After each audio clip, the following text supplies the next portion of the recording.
अभी तक हमने देखा कि ये मियाँ रूनिंग से पूछ रहा है कि लास्ट टाइम तुम्हें मेरे भाई येलिन के साथ देखा गया था, इसलिए क्या तुम प्लीज़ बता सकती हो कि येलिन के लास्ट वर्ड्स क्या थे? क्योंकि येलिन की डेथ के बाद मेरी मॉम उसकी हर एक चीज़ को खजाने की तरह संभाल के रखती हैं। यहाँ तक कि जब भी कोई येलिन के बारे में बताता है तो तब वो उन बातों को भी काफ़ी ध्यान से सुनती हैं। इसलिए उनके लिए ये जानना काफ़ी ज़रूरी है कि उनके बेटे के आखिरी शब्द क्या थे। तो तब र्यूनिंग ये मियाओ को पनिशमेंट के बारे में बताने लगी कि एक कैदी था जिस पर as a punishment non stop पानी की कई सारी बूंदें गिराई जाने लगी। पहले तो उसे इस चीज़ से कोई फ़र्क नहीं पड़ा, लेकिन धीरे धीरे वो इस चीज़ से इरिटेट होकर पागल हो गया। इसलिए प्लीज़ मुझे अकेले ही सारी पनिशमेंट लेने दो। अगर तुम्हें अपनी मॉम को येलिन के लास्ट वर्ड्स बताने हैं तो तुम उन्हें कुछ भी कहानी सुना दो जिससे कि उन्हें रिलैक्स मिले, लेकिन असली सच्चाई मैं सिर्फ अपने तक ही रखना चाहूँगी। और फिर तभी वहाँ से चली गई। जिसके बाद अब हमें चैनमो और कैटी ये दोनों दिखाए गए जो कि बच्चों को पढ़ा रहे थे कि तभी चैनमो को ये मियाओ की कॉल आई, इसलिए वो उसे अटेंड करने बाहर आ गया। जहाँ ये मियाओ पूछता है कि क्या इन 3 सालों में र्यूनिंग के साथ कुछ ऐसा हुआ है जो तुमने मुझे नहीं बताया हो? तो तब चैनमो कहने लगा कि सॉरी, मैं र्यूनिंग के बारे में कुछ नहीं बता सकता, क्योंकि र्यूनिंग ने हमें कसम दी है कि हम तुमको उसके बारे में कुछ भी नहीं बताएं। बट कैटी कहती है कि नहीं, हमें ये मियाओ को सारा सच बता देना चाहिए। इसलिए अब बताती है कि जब तुम चाइना छोड़कर 3 साल के लिए एब्रोड चले गए थे अपनी मॉम का इलाज कराने के लिए, तो तब र्यूनिंग को मेजर डिप्रेशन डिसऑर्डर हुआ था, जिसे ठीक होने में पूरा 1 साल लग गया। फिर जब वो ठीक हुई तो उसने अपने पेरेंट्स की सभी पेंटिंग्स म्यूज़ियम में डोनेट कर दी और घर बेचकर भी सारा पैसा डोनेट कर दिया। और फिर खुद से बहुत ज़्यादा हार्ड वर्क करके प्रोफेसर जिन की असिस्टेंट बनी। यानी उसने अपने दम से सब हासिल किया है। हमें लगने लगा कि अब वो धीरे धीरे ठीक हो रही है, लेकिन ये हमारी गलत फहमी थी। यानी वो अब भी बहुत ज़्यादा बीमार है, बस फ़र्क इतना है कि वो अब अपनी तकलीफ़ को छुपाना सीख चुकी है। तो ये सुन ये मियाओ हैरान रह गया। और वहीं हमें र्यूनिंग दिखाई गई कि वो आज भी कैसे दर्द में तड़पती है, इसलिए तभी जल्दबाजी में मेडिसिन खाकर सोने के लिए लेट गई, मन में ये बोलते हुए कि येलिन, आज मैं तुम्हारे बहुत ही करीब हूँ क्योंकि मैं तुम्हारे घर में हूँ। और फिर जब जैसे ही सोई कि तभी उसे एक सपना आया जहाँ सभी लोग येलिन को चेयर अप कर रहे थे। और फिर जब जैसे ही वो उस डोर के पास आई जहाँ से उसे लोगों की आवाज़ें आ रही हैं, तो तब उसे ओपन करते ही वो अपने कॉलेज के बास्केटबॉल कोर्ट में आ जाती है जहाँ और कोई नहीं येलिन था। र्यूनिंग पूछती है कि तुम यहाँ अकेले क्यों खेल रहे हो, यानी ये मियाओ कहाँ है? तो तब येलिन बताता है कि वो बिजी था, इसलिए मैंने उसे परेशान नहीं किया। और फिर र्यूनिंग को समझाने लगा कि मेरी मौत में तुम्हारा कोई हाथ नहीं, यानी मैं तुम्हें ब्लेम नहीं करता हूँ, बल्कि खुश हूँ तुम्हें बिल्कुल ठीक देखकर। तो तब र्यूनिंग इमोशनल होने लग जाती है और येलिन को वापस आने के लिए बोलने लगी कि तुम्हें सभी लोग बहुत ज़्यादा मिस करते हैं। तो तब वो कहता है कि नहीं, अब मेरा आना पॉसिबल नहीं। और रही बात मेरे लास्ट वर्ड्स की जो कि ये मियाओ तुमसे पूछ रहा था, तो तुम्हें उसे वो बता देने चाहिए। और फिर तभी र्यूनिंग से थोड़ी बहुत और इमोशनल बातें करने के बाद वो वहाँ से चला गया। जिसके बाद अब हमें नेक्स्ट डे का सीन दिखाया गया जहाँ ये मियाओ ब्रेकफास्ट कर रहा है मेड से ये पूछते हुए कि क्या मिस र्यूनिंग ने भी ब्रेकफास्ट कर लिया। एक्चुअली जब से ये मियाओ को र्यूनिंग की तबीयत का पता चला है कि वो तब से अपनी लाइफ में कितना कुछ फेस कर चुकी है और अभी तक कर रही है, इसलिए अब उसके दिल से र्यूनिंग के लिए थोड़ी थोड़ी नफ़रत ख़त्म होने लगी है। लेकिन मेड ने जब जैसी बताया कि मिस र्यूनिंग बालकनी में है, तो ये सुन वो तुरंत भागता हुआ ऊपर की तरफ गया। और वही र्यूनिंग जो कि ये सोच कर परेशान थी कि आखिर मॉम इतनी ऊपर से कूद कैसे गई थी, यानी क्या सच में वो मेरी बातों से इतना ज़्यादा हर्ट हो गई थी कि उन्होंने सुसाइड ही कर ली। कि तभी ये मियाँ आया और उसने र्यूनिंग को डायरेक्ट अपने पास खींच लिया, क्योंकि उसे लगा कि र्यूनिंग भी सुसाइड करने वाली है। इसलिए अब समझाता है कि क्या तुम पागल हो, यानी कब तक खुद को अपनी मॉम की मौत का जिम्मेदार मानती रहोगी, जबकि वो सिर्फ एक एक्सीडेंट था।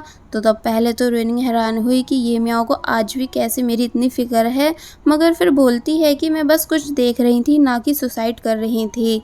तो तब ये मियाँ भी बातें घुमाने लगा कि मैंने तो तुम्हें सिर्फ इसलिए रोका ताकि बाद में हमारी फैमिली पर कोई नाम नहीं आए कि तुम हमारे घर की बालकनी से गिरी हो। कि तभी शैन भी वहां आ गई, जिसे देख ये दोनों शॉक हुए। शैन र्यूनिंग से पूछने लगी कि कैसी हो मेरी प्यारी दोस्त। तो तब र्यूनिंग ने शैन को उसके काम से मतलब रखने को कहा। शैन बताती है कि मेरे यहाँ आने का एक रीज़न है, और फिर तभी र्यूनिंग को अपने साथ एक बहुत ही एक्सपेंसिव रेस्टोरेंट लेकर आई कुछ बात करने के लिए, जहां वो शो ऑफ करना स्टार्ट कर देती है ये कहकर कि क्या तुम्हें पता भी है कि इस रेस्टोरेंट में कोई भी नॉर्मल इंसान नहीं आ सकता, बल्कि सिर्फ वो लोग आते हैं जो कि बहुत ही ज़्यादा रिच और पावरफुल होते हैं। र्यूनिंग कहती है कि ओके मैं समझ गई। तो तब शैन ने आगे बताया कि मैं पूरे 3 साल ये म्याओ की मदर यानी मिस रिन के साथ एब्रॉड में रही थी, जहाँ से मैंने बहुत सक्सेस हासिल की, इतनी ज़्यादा कि जितना कि तुम इमेजिन तक नहीं कर सकती। तो तब र्यूनिंग ने उसको कांग्रेट्स कहा। शैन बताती है कि बाय द वे मैं यहाँ तुम्हें वार्न करने आई हूँ कि येलिन तो ऑलरेडी मर चुका है तुम्हारी वजह से, इसलिए अब ये म्याओ के क्लोज जाकर उसकी ज़िंदगी बर्बाद करने की ज़रूरत नहीं।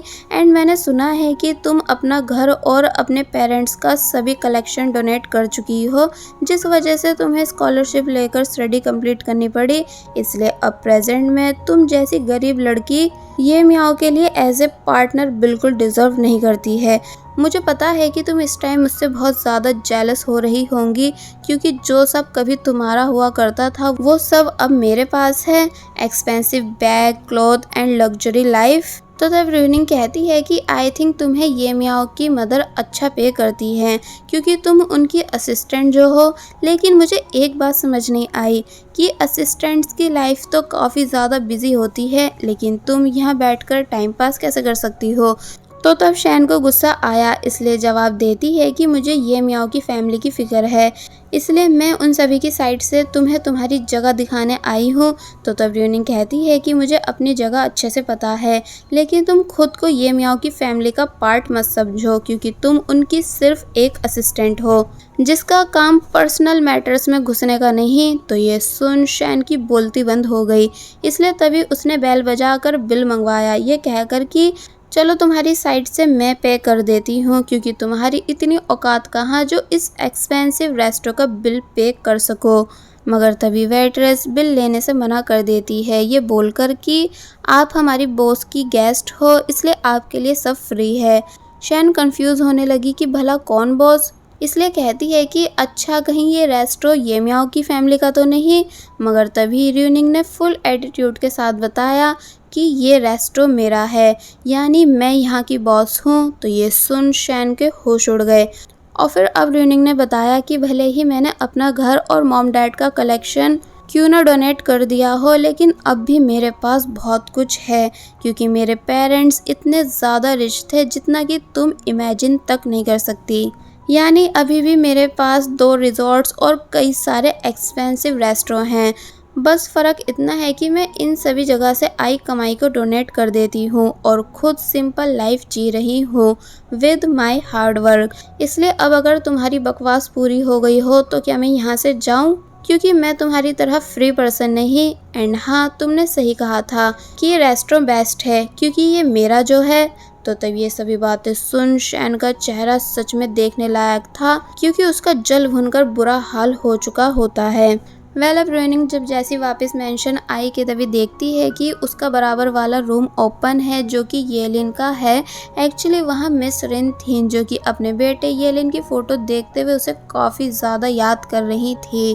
कि तभी ये म्याओ वहाँ आया और अपनी मॉम को लेकर जाने लगा। तो तब जाकर हमें पता चलता है कि मिस रिन येलिन के सदमे में पागल हो चुकी हैं, यानी अब उनको बिल्कुल भी किसी चीज़ का होश नहीं, बल्कि सिर्फ येलिन के बारे में सोचती रहती हैं।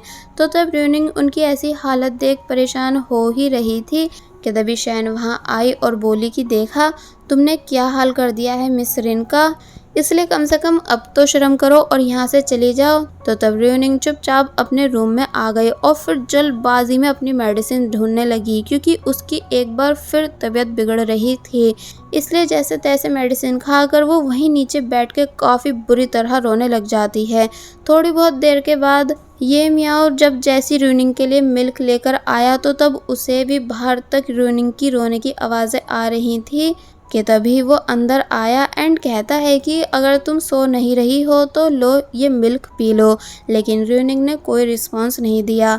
इसलिए ये म्याओ कहता है कि मेरी मॉम ठीक हैं, तुम ज़्यादा सोचो मत। और जब जैसी जा ही रहा था मगर तभी र्यूनिंग ने उसे रोक लिया, ये बोलते हुए कि सॉरी ये म्याओ। जिसकी इस बात को सुन ये म्याओ वहीं स्टॉप रह गया, क्योंकि उससे र्यूनिंग की ऐसी हालत बिल्कुल भी देखी नहीं जा रही। इसलिए तभी र्यूनिंग के क्लोज होकर उसे चुप कराने लग जाता है। र्यूनिंग को थोड़ा सुकून मिला ये म्याओ के क्लोज आकर, इसलिए उसने भी तभी ये म्याओ को पकड़ लिया।